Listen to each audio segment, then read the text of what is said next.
Okay, so we've covered the dead man's turn when landing downwind on the runway, which is obviously something that we never ever want to do, ever, unless we have to, and we're going to die if we don't. So that's a good example of how to do the dead man's turn and stack the odds in your favour by giving yourself more airspeed, okay, and cutting the engine at simulated engine failure at 300 feet.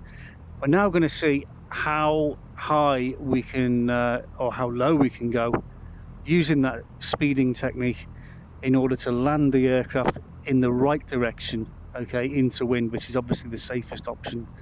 But we need to be at a certain height in order to achieve this. So we're going to start at 500 feet with an engine failure, and we're going to try, including our 30-degree turn, okay, we're going to try to land in this direction on this runway. We're going to see if 500 feet will give us enough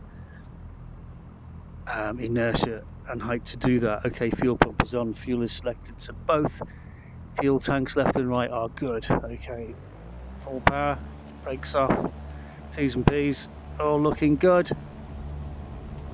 Everything's in the green, which is what we want. Bottom of the white arc, bottom of the green arc, back pressure, airborne, nose down, pick up speed.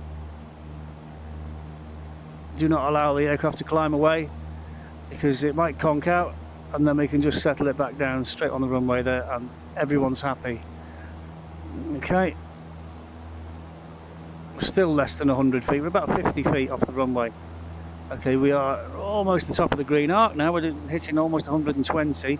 Okay, I think it's safe to say that we're not going to be able to stop now. So we'll do that 30-degree turn.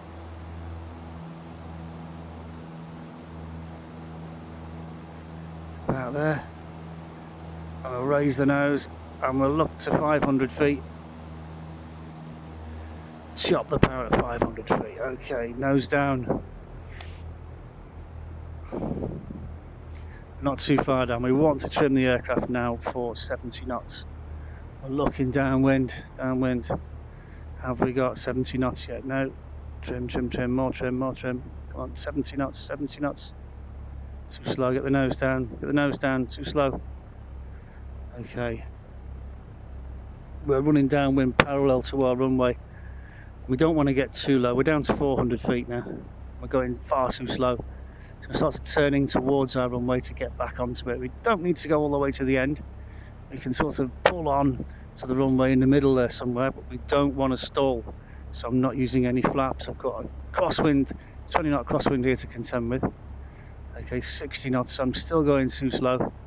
60 is still safe though, although I'm aiming for 70. 60 is still in my safety margin, and I'm trying to bring it round. Oh, we're getting low now. No flaps, none whatsoever, because I need the legs to get back to the runway or I'm going to be on the grass. Okay, stall warner, boom, just made it at 500 feet, okay. Now I could have turned earlier, because you saw the actual landing run there wasn't much, so I could have turned a lot sooner and used a lot less of the runway, but obviously runway behind you is of no use to you, so it's down to the pilot at the time to consider whether he can do it or not.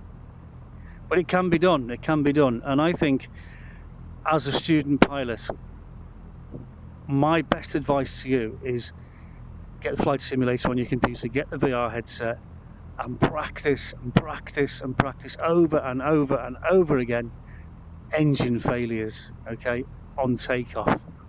This is one of the most critical things you need to know as a pilot. It really is.